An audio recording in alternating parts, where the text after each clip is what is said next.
السلام علیکم ورحمۃ اللہ وبرکاتہ۔ سورہ کوثر کا بہت ہی طاقتور وظیفہ۔ آپ نے وظیفہ صرف 3 دن کرنا ہے۔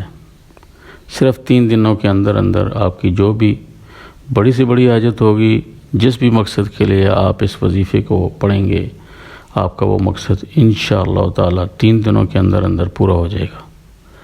آپ کا مقصد کوئی بھی ہو، آپ کی حاجت جتنی مرضی بڑی ہو، آپ کی پریشانی کوئی بھی ہو، آپ جس بھی مقصد کے لیے اس وظیفے کو پڑھیں گے، آپ کا وہ مقصد انشاءاللہ تعالی 3 دنوں کے اندر پورا ہو جائے گا۔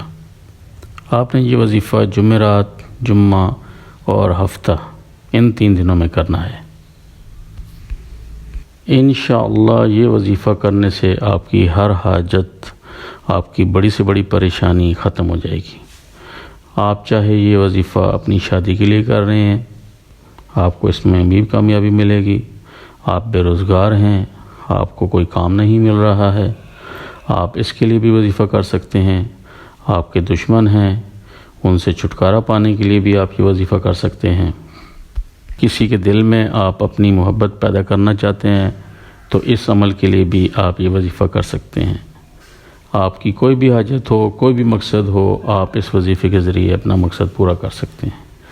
آپ نے صرف 3 دن اس وظیفے کو کرنا ہے اور انشاءاللہ تعالی 3 دن کے اندر آپ کا ہر مقصد پورا ہو جائے گا۔ اس وظیفے کو شروع کرنے سے پہلے درود شریف لازمی آپ نے پڑھنا ہے۔ آپ نے وظیفہ کس طرح کرنا ہے؟ آپ نے سورہ کوثر پڑھنی ہے۔ سورہ کوثر قرآن پاک کی سب سے چھوٹی سورت ہے۔ یہ سورت قرآن پاک کے 30ویں پارے میں ہے۔ آپ نے جمعرات کو یہ وظیفہ کرنا ہے اور ہفتے کو یہ وظیفہ ختم کرنا ہے، یعنی جمعرات، جمعہ اور ہفتہ 3 دن آپ نے یہ وظیفہ کرنا ہے۔ جمعرات کے دن آپ نے نماز فجر کے بعد اول آخر 3 مرتبہ درود شریف پڑھ لیں اور اس کے بعد آپ 129 دفعہ سورہ کوثر پڑھ لیں۔ صبح نماز فجر پڑھ کر اس وظیفے کو کریں، پھر نماز عصر پڑھ کر اس وظیفے کو کریں۔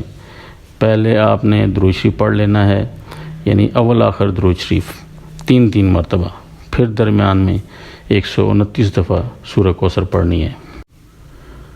نماز عصر کے وقت کرنے کے بعد پھر آپ نے اسی طرح، اسی روٹین سے نماز عشاء کے بعد بھی یہی وظیفہ کرنا ہے، اسی طریقے سے کرنا ہے۔ اول آخر 3 مرتبہ درود شریف اور پھر 129 دفعہ سورہ کوثر۔ اسی طرح 3 دن آپ نے یہ وظیفہ کرتے رہنا ہے۔ آپ کی کوئی بھی حاجت ہے، کوئی بھی مقصد ہے، اس کو ذہن میں رکھ کر آپ نے یہ وظیفہ کرنا ہے۔ وظیفہ کرتے وقت پورا دھیان آپ کا وظیفے پر ہونا چاہیے اور اپنے مقصد کو ذہن میں رکھیں۔ دل میں کوئی بھی شک نہیں لے کے آنا، پورا دھیان وظیفے پر رکھ کر آپ نے یہ وظیفہ کرنا ہے۔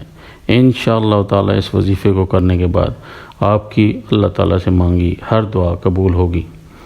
اسکرین پر آپ لوگوں کی سہولت کے لیے اس وظیفے کا مکمل طریقہ کار لکھ بھی دیا ہے، جو کہ آپ کو ابھی اسکرین پر نظر آ رہا ہے۔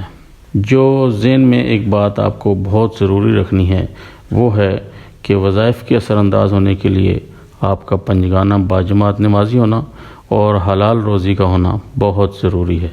اللہ تعالیٰ آپ کا حامی و ناصر ہو۔ السلام علیکم ورحمۃ اللہ وبرکاتہ۔